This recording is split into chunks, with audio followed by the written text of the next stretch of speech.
In this short lesson, we're going to see how to add a movie to our PowerPoint presentation. We're going to add a movie that has been previously stored on our PC.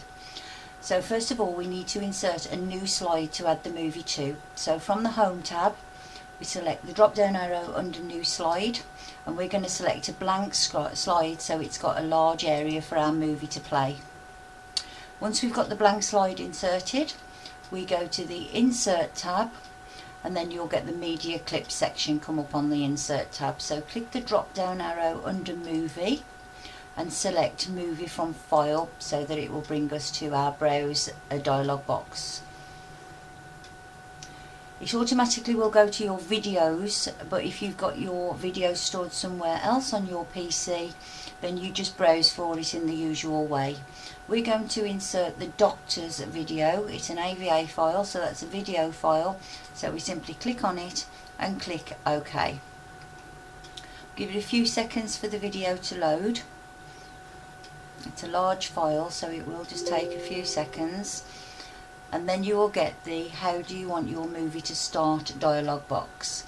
If you want your movie to start when you click the screen so that you're forewarned your video is about to start on the next slide, you simply choose when clicked.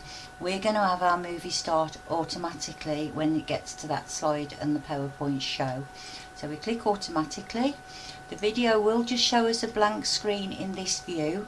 So we'll now have a look at what it's going to look like when we run the slideshow.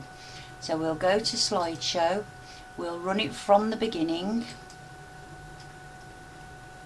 and there's our first slide. So we would talk about our first slide during our presentation, and then we would click to move forward, and there's our video playing automatically as soon as the slide opens. Now at this point you either let the video run to the end of the slide and then it will move on to the next slide, but just for the purpose of this lesson we're just going to come out of it altogether.